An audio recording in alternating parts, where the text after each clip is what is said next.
Hi artists, how are you? My name is Heather Duncan. I am the artist behind Duncan House Creative, and today I'm going to walk you through a tutorial to do this awesome liquid watercolor mountain vignette.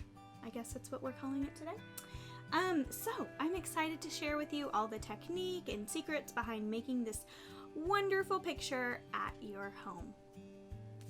First, I'm going to go over the supplies, okay? I'm going to use watercolor paper. This is Canson watercolor paper. It's a great mid-quality watercolor paper. It has a really great absorption. I highly recommend it. You can find Canson paper at Michael's, Hobby Lobby, Walmart carries Canson paper, of course Amazon. So it's pretty readily available for you, and it's what I would recommend for any artist who's just starting out, wants to experiment, and even artists who sell their work watercolor on Canson paper. So it's a wonderful grade of a watercolor paper. I'm also using Colorations liquid watercolors in yellow, blue, and red, okay? And we're going to be mixing up some colors to make green, and we're going to be using blue as well. You need some sort of palette to keep your watercolors in, a paintbrush, a clean water well, masking tape, or actually you don't need masking tape. The reason why I have this masking tape is because we need a circle for a stencil, okay? So this is going to be really a stencil, so just something circular you can use for a stencil. And then I'm going to be using this masking fluid marker by PBO, and I'll put a link below. This is wonderful. It's almost like a paint pen, and I'm going to open it up here. It has a tip. You push the tip, you kind of pump it up and down to get the masking fluid flowing, and in there the masking fluid is similar to almost like a rubber cement, where when you write it on the paper it will instantly dry and create a barrier between the paper and your paint. So after you get all of your paint on the paper and everything is dry, you can just rub that masking fluid off and it leaves a really clean white line. So I'll show you an example. This is a great example of how masking fluid works. That's where we get these white lines. We don't have to be so precise. We just use the masking fluid to get that effect, okay? All right. Let's go over our steps that we're going to take to do our project today. So first we're going to draw the image with our masking fluid marker, and then we are going to paint. I usually start with the sky first, and then we'll paint the mountains one at a time. And that's it. It's a relatively short project tonight. Okay? All right, let's dive in. Okay, first we're going to make the circular image for our mountain vignette. You need to grab something that's circular. I'm using this roll of masking tape to use as my stencil. Actually, we're going to back up just a second. I'm going to show you first using a marker and some white paper just exactly how we're going to draw this, okay? Because once I start using my masking fluid pen, you are not going to see what's going on my paper. So I want to just show you exactly what this looks like. So I'm going to trace around my masking tape until I have a complete circle. All right? And then after that, I'm going to draw my mountains. I start with the center mountain. And really, it's not a mountain, it's more of a hill. But it's important that we kind of come up in the center and we go down. And then after that, I have another mountain that comes, and it comes down not in the middle. We don't want our mountains to make a V. We want to kind of overlap them. So this comes up, this comes over, and then we're going to take our third one over here up a little bit like that. Okay, so as you can see, I have one in the middle, then one off to the side, and then one that's in the background that's just a little bit larger. And we just want to stagger where those mountains meet. And then after that, I like to just draw a couple little birds in the sky, yeah, so you don't have to add the birds. The birds can be only if you want. And the birds are just little bees. That's really only if you want to do that. So, okay, I'm going to be drawing this same image onto my paper using my masking fluid marker. All right? Okay, here is my stencil. And you can do this horizontally or vertically, whichever you prefer. I'm going to do mine horizontally because that's what I've done in the past and practiced. So that's what I'm going to do.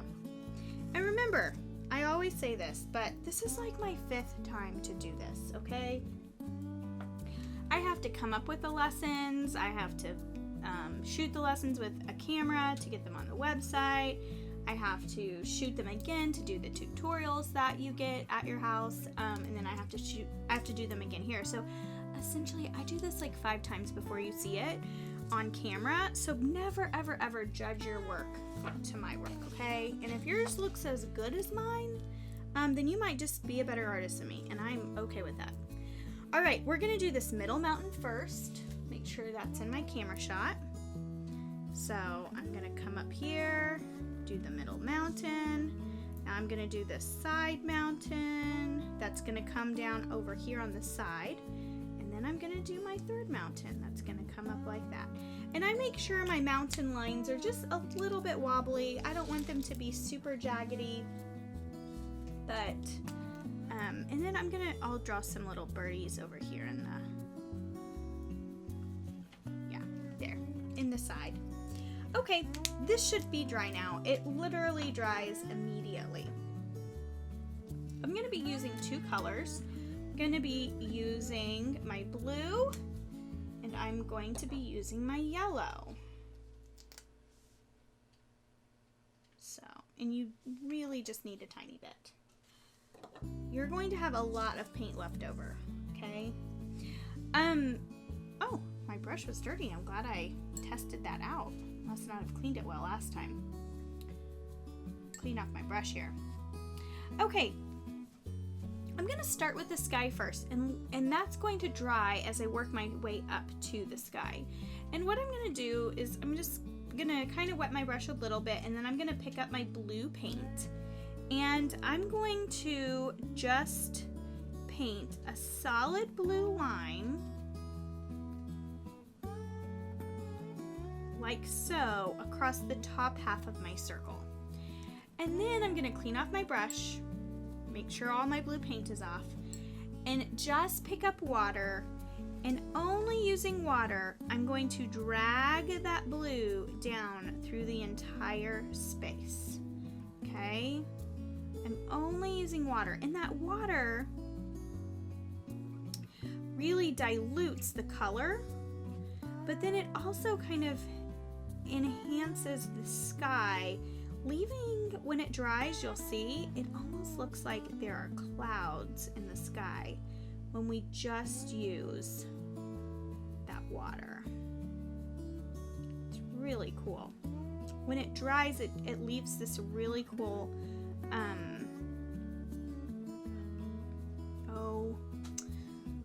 not technique, just this, it's called a bloom. Here, I'll show you on this one. When this thing right here, the edges of the paint that kind of concentrate as the paper dries, that's called blooming. And I love Canson paper because Canson paper tends to bloom more than other papers. So now I'm going to go back in with some blue again and just kind of tap it there just at the middle, like so. And it's going to kind of seep up that sky, and it'll kind of look like, it'll just add some dimension to that, okay? So, add a little bit more dark up here. Okay, that's gonna be gorgeous. And you can already see where my birds are. They're sticking out there. Okay, now we're gonna make some green. I'm gonna take yellow first, and I'm gonna bring some of my yellow over here. I always make my own green. I don't pour like my blue and my red together. I like to mix my own and then leave just regular yellow and some regular blue, okay? Okay, and what I'm gonna do is I'm gonna start, let's see, yeah, this is a good color. I'm gonna start kind of light on this first mountain or hill, and I'm gonna make my mountains just a little bit darker each time. So I put my green down, and then again, I've just gotten water, just like I did last time, and I'm just bringing that green down all the way. Okay, like that. And you know, I might even come in here with some yellow and just get some yellow and touch in here, and I might even touch some green back to it so it's not a super yellow. But I just want just a really light green. All right, now I'm going to clean my brush off, pick up some green again, and do the next one. And this time, I'm going to add just a little bit more color than I did to the first instead of that water. And this one's just a little bit darker. Do you see that? And I'm going to pick up, instead of yellow this time, I'm just going to pick up a touch of blue. And I'm going to mix in that blue with some of this green. Just creating just a little bit of a darker green. Maybe even pick up just a tinge of this yellow, and you can play around. The water should stay in the place where the masking fluid is holding it, so don't be too worried about it being pretty saturated. Don't worry about that. Okay, now we're going to do this third one.